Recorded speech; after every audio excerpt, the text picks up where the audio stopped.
Al-Fatihah.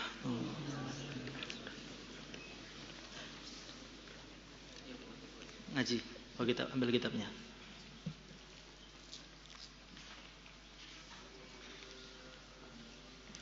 Quran.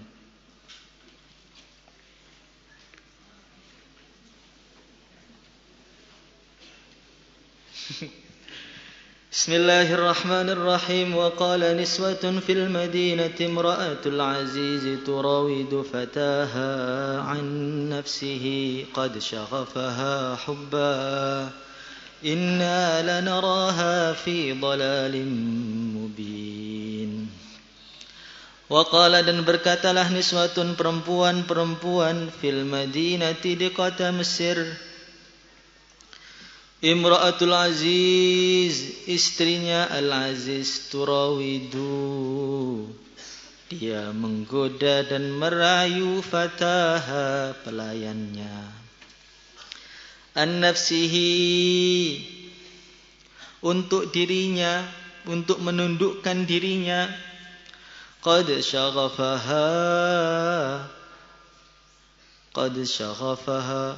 sungguh pelayannya benar-benar membuatnya, qad syaghafaha hubba, sungguh pelayannya, yaitu Nabi Yusuf, benar-benar membuatnya mabuk cinta. Inna kami lanaraha, inna kami pasti, lanaraha memandang istrinya Al-Aziz, fi dhalalim mubin, di dalam kesesatan yang nyata. Jadi setelah kejadian kemarin itu terjadi tuduh menuduh dan akhirnya Nabi Yusuf yang benar. Sebenarnya berita ini dirahasiakan, nggak boleh ada yang tahu. Al-Aziz sudah bilang kepada semua yang ada di situ, ini urusan dengan keluarga kerajaan. Ini urusan dengan keluarga dalam. Jangan dibocorkan kemana-mana, bahaya. Demi menjaga marwah. Tetapi di situ ada pelayan-pelayan. Istrinya, sopirnya Al-Aziz, istrinya yang bagian nunggu istiqbal, ada emak-emak yang dengar. Wah. Kalau emak-emak sudah mendengar, oh, ini the power of emak-emak. Emak-emak itu Masya Allah sudah kumpul. Maka emak-emak tadi itu pada bikin majelis ngerumpi, majelis gosip. Jadi kalau emak-emak itu sudah kumpul, 98% itu istrinya gosip, 2% fakta. 98 fitnah, campur gosip, campur gunjing. Maka perempuan itu satu hari dalam banyak penelitian ngomongnya satu hari itu 20.000 kata. Ada 25.000 kata per hari. Kalau laki-laki yang banyak ngomong itu 7.000, 5.000 sudah banyak. Kalau perempuan bisa 3 kali lipat, 4 kali lipat, bahkan 5 kali lipatnya. Maka kalau perempuan itu sudah dijadikan solehah, alimah, hafidhah, ini bisa menjadi daiyah yang begitu hebat. Karena bayani semua, dibayani, suaminya juga dibayani terus. Nah, kalau dapat tahasus putri, hati-hati. Apalagi lulusan minhat. Maka perempuan itu kalau diarahkan dengan arah yang benar menjadi manusia-manusia yang istimewa. Tapi kalau nggak diarahkan bisa menghancurkan dunia gara-gara mulutnya perempuan tadi. Tapi kalau dididik dengan begitu baik, dipondokkan yang benar, dididik yang benar, maka akan mengeluarkan tokoh-tokoh besar. Tidak ada tokoh besar, hampir-hampir tidak ada tokoh besar kecuali di belakangnya ada wanita yang istimewa. Syekh Bahauddin yang dipelajari zikirnya di tempat suluk itu, yang begitu hebat, sebelum lahir pun sudah bisa dicium aromanya. Sampai 30 tahun sebelumnya itu, sebelum beliau lahir, aroma kewaliannya sudah tercium oleh Syekh Babas Syamasi. Setiap Syekh Babas Syamasi melewati kampungnya Syekh Bahauddin, maka beliau mengatakan, saya tercium dari kampung ini ada seorang arif wali besar yang hanya muncul 500 tahun atau 1000 tahun sekali. Syekh Bahauddin kita kenal, hebatnya kenal, zikirnya kenal. Tapi di balik beliau ada siapa? Di balik beliau ternyata ada wanita hebat namanya Bibi Arifah. Perempuan ibunya Syekh Bahauddin yang nangisi beliau sampai akhirnya jadi pimpinannya para wali. Jadi kalau niswah, perempuan-perempuan itu dipondokkan, dididik, itu akan mengeluarkan orang-orang yang istimewa. Tapi kalau sudah salah didikan, akhirnya menjadi perempuan yang begitu rusak, sampai jadi pimpinannya perusak, sampai masuk Quran. Wa mra'atuhu hammalatal hatab. Istrinya Abu Lahab itu nyerang Nabi sampai masuk Quran. Suaminya dan istrinya bareng-bareng di neraka, sakinah mawaddah warahmah. Abu Lahab dan istrinya itu. Suami istri masuk Quran semua. Hebat apa? Kurang hebat apa? Fi jidiha hablum min masad. Maka perempuan-perempuan tadi setelah pada ngerumpi, mereka mengatakan, Imra'atul azizi turawidu fataha an nafsihi qad syaghafaha khubba inna lanaraha fi dhalalim mubin. Itu Imra'atul aziz itu, dia bisa-bisanya anaknya sendiri, pelayannya sendiri yang sudah dianggap jadi anaknya, dia goda, dia rayu. Qad syaghafaha hubba. Yusuf itu memang benar-benar membikin Imra'atul Aziz mabuk cinta.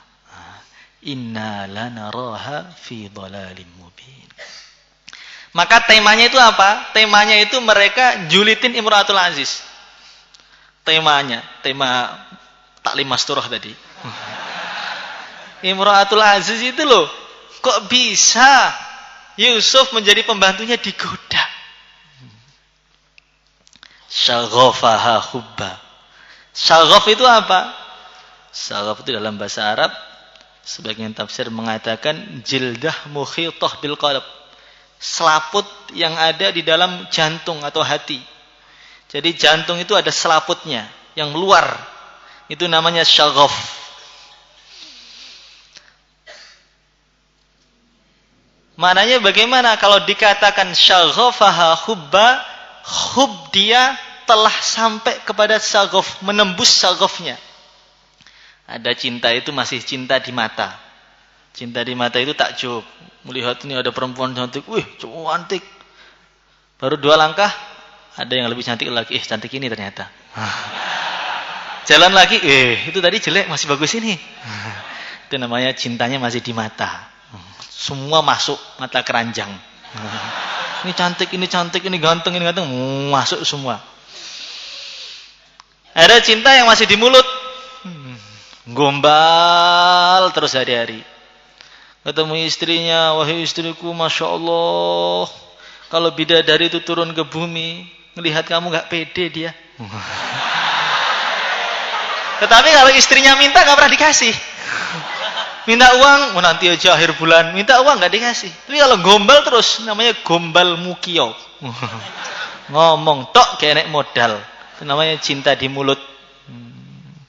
Maka dipanggil gombal. Gombal itu apa ya? Gombal. Tapi kalau syaghafaha hubba, itu hub itu bukan hanya di mata, bukan hanya di mulut, tapi masuk nembus syaghafnya dia sampai kepada relung hati yang paling dalam. Syaghafaha hubba. Berarti cinta kepada Nabi Yusuf telah menembus saghafnya Zulaikha sampai di hati yang paling dalam, sehingga Zulaikha ini betul-betul tergila-gila. Sebagian penafsir mengatakan maksudnya syaghafaha hubba, maksudnya anna hubbahu ahata biqalbiha ka ihatatis syaghaf bil qalb. Cinta kepada Nabi Yusuf itu sudah meliputi seluruh hatinya Zulaikha sebagaimana selaput meliputi jantung, meliputi hati. Maknanya bagaimana? Cintanya itu sudah menjadi hijab dari segala arah. Jadi meliputi semua hatinya. Fala yakhturu bibaliha illa iyah. Enggak bisa mikir lain kecuali Nabi Yusuf. Tertutup, hati tertutup, penuh diliputi oleh cinta. Ini kok ngaji cinta-cinta terus gimana ini? Lah hayatnya begitu.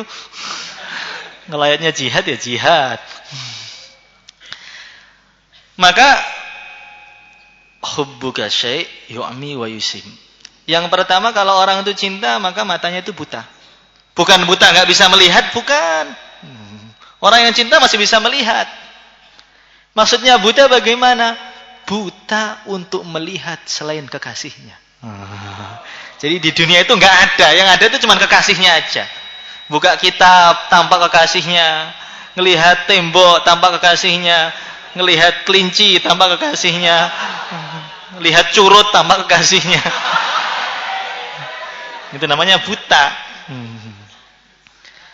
Maka wali-wali Allah yang sudah cinta dengan Allah itu ngelihat apa ya Allah.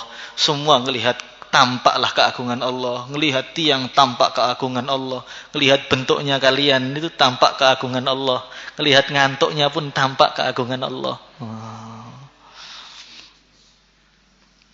Namanya matanya buta.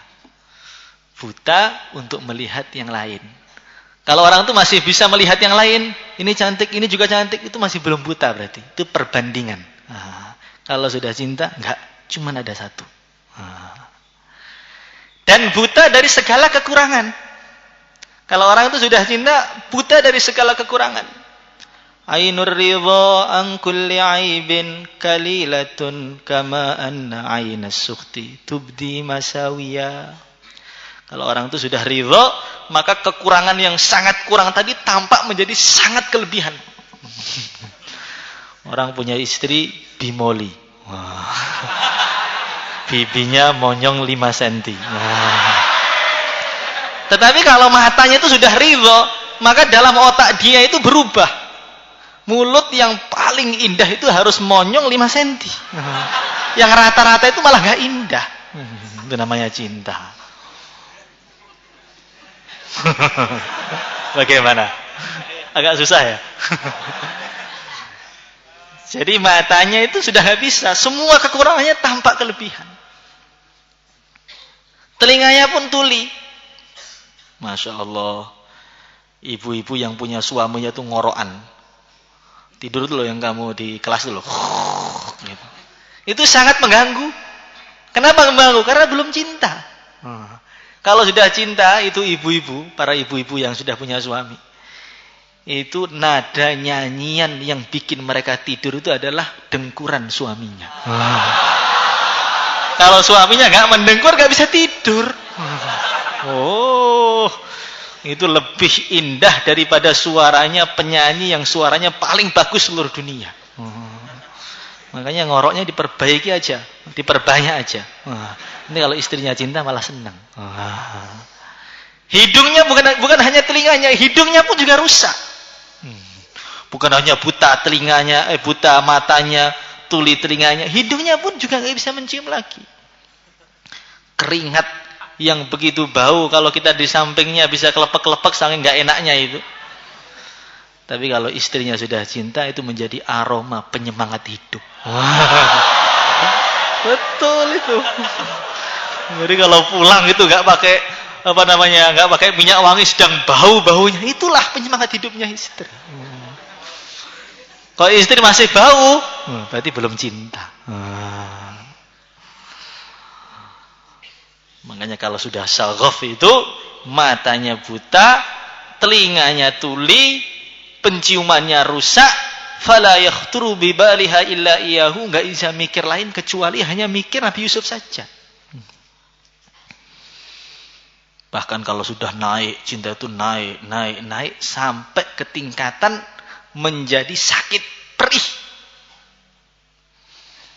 Maka dalam Burdah, orang-orang yang cinta dengan Nabi, dalam Burdah dia mengatakan, Naam sara taifu man ahwa taifu man ahwa fa'arraqani wal hubbu ya'taridhu al-ladzati bil alami. Naam sara taifu man ahwa fa'arraqani. Betul?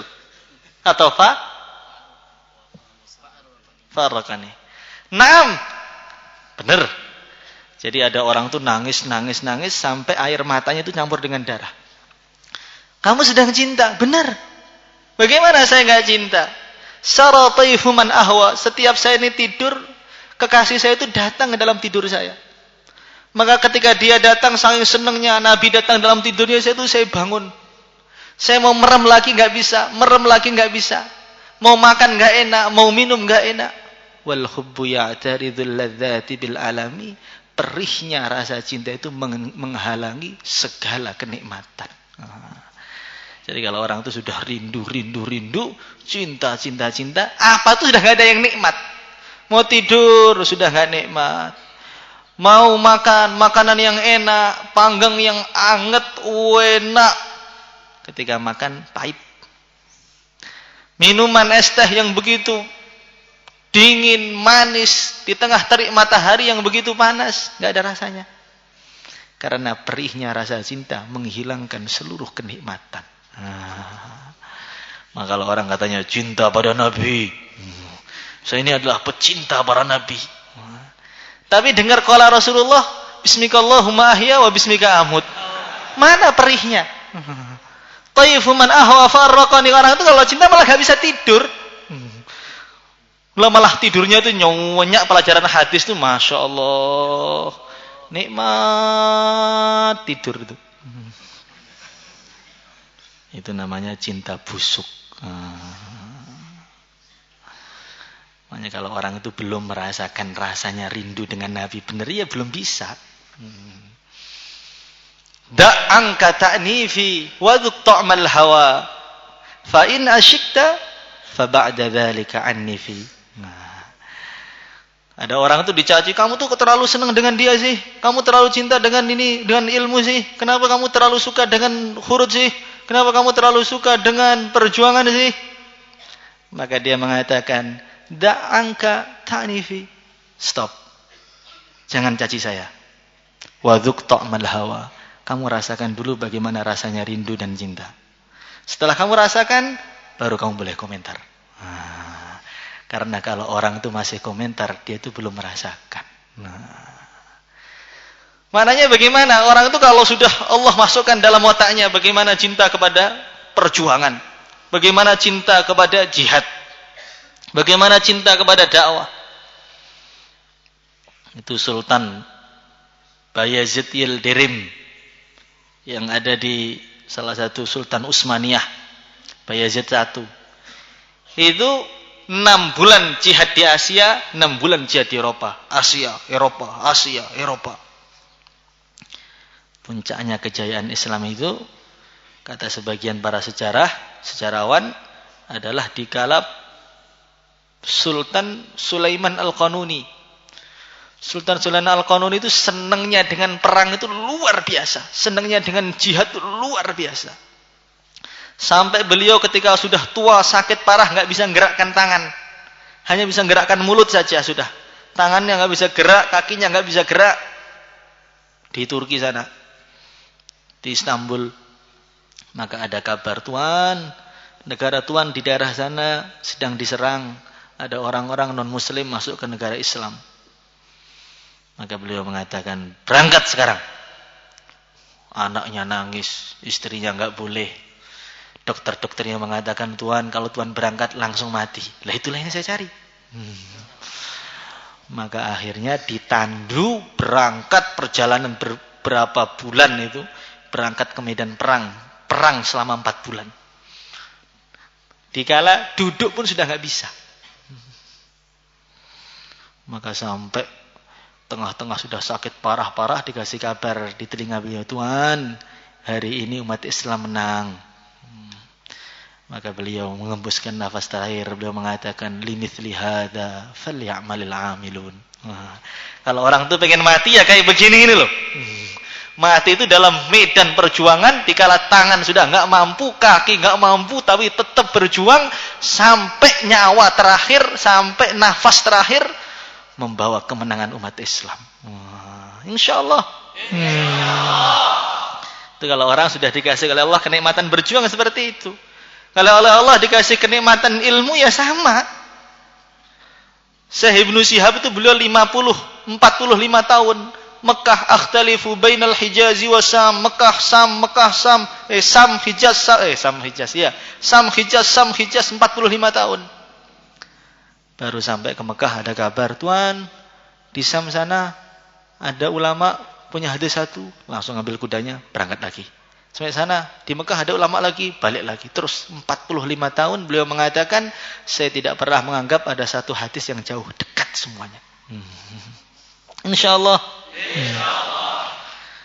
Maka ada satu ulama zaman dulu ini, dia ini hadir ke tempat pengajiannya ulama besar, namanya Syekh Abu Ishaq Ibrahim bin Ali. Ngajinya itu mulainya jam 8. Maka dia datang tuh jam 6 pagi. Ketika dia datang, yang sudah duduk di masjid sudah 30.000. Dia bagian belakang sendiri. Waduh, saya pengen depan ini. Maka besoknya dia datang waktu sahur, sebelum subuh. Ketika dia datang, dia sudah sop tengah. Akhirnya dia datang waktu tahajud, jam 12 malam. Itu masih belum depan. Dia penasaran orang-orang sop depan itu kapan ngajinya itu, kapan datangnya. Ternyata mulai maghrib. Jadi ngajinya dimulai jam 9 pagi, datangnya ke kelas mulai maghrib. Rela nggak minum karena takut nanti kalau minum akan datang ke toilet. Maka mereka yang sopal itu nggak minum, nggak makan, takut ketinggalan pelajaran dari gurunya.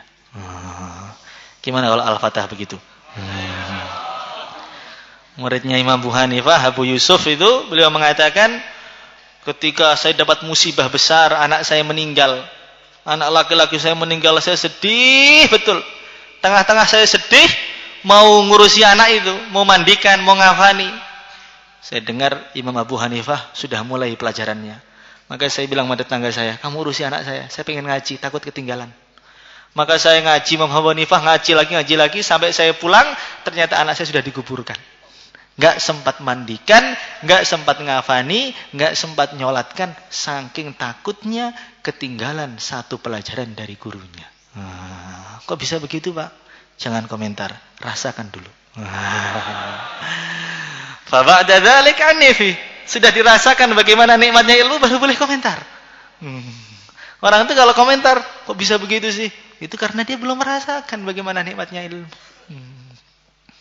Itu orang dikir, kocer tuh ngapain sih Pak di situ tuh? Nganggur aja. Jangan komentar, rasakan dulu. Kalau sudah tahu bagaimana rasanya zikir, Masya Allah. Ngelihat dunia itu senyum aja. Itu ngapain orangnya kenikmatan selain zikir itu bisa. Itu kata orang-orang Solo itu. Makanya termasuk obat ramuan yang terbesar untuk menggerakkan tubuh manusia itu ya ramuan cinta itu.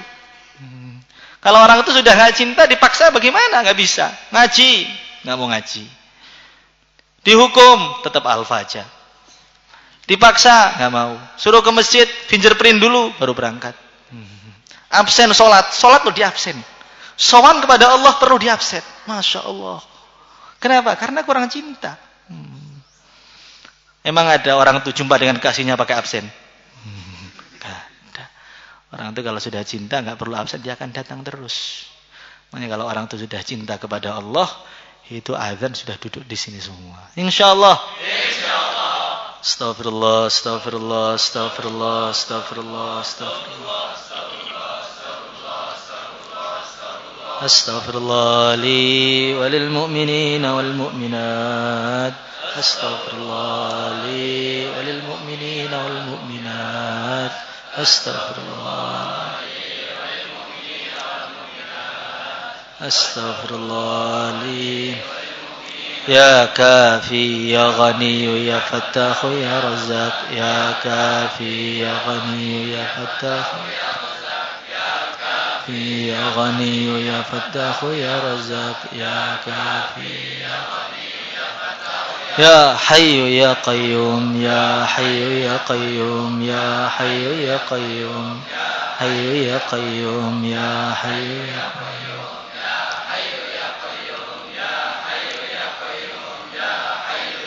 يا لطيف يا لطيف يا لطيف يا لطيف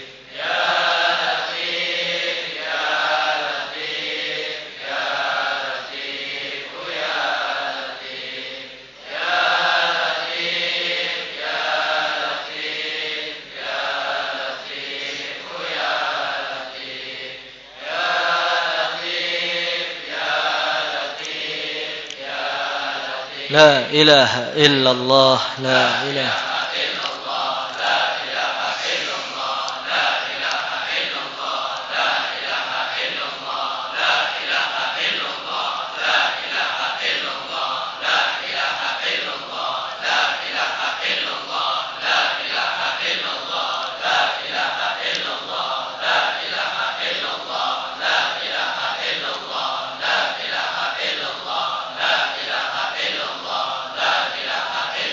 لا إله إلا الله محمد رسول الله صلى الله عليه وعلى آله وسلم عدد خلقه ورضا نفسه وزنة عرشه ومداد كلماته في كل لمحة ونفس عدد ما وسع علمه اللهم أحينا عليها متنا عليها وابعثنا عليها واجعلنا من خيار أهلها اللهم أعزنا بها انصرنا بها احفظنا بها ثبت بها أقدامنا ثبت بها أقدامنا ثبت بها أقدامنا ثبت بها أقدامنا اللهم فقهنا في الدين علمنا التأويل زدنا علما زدنا فهما زدنا نورا زدنا بركة زدنا وراء زدنا ألفا زدنا عددا وعددا زدنا تشريفا وتكريما ومهابة وبرا صلى الله وسلم على سيدنا مولانا محمد وعلى آله وصحبه أجمعين الحمد لله رب العالمين.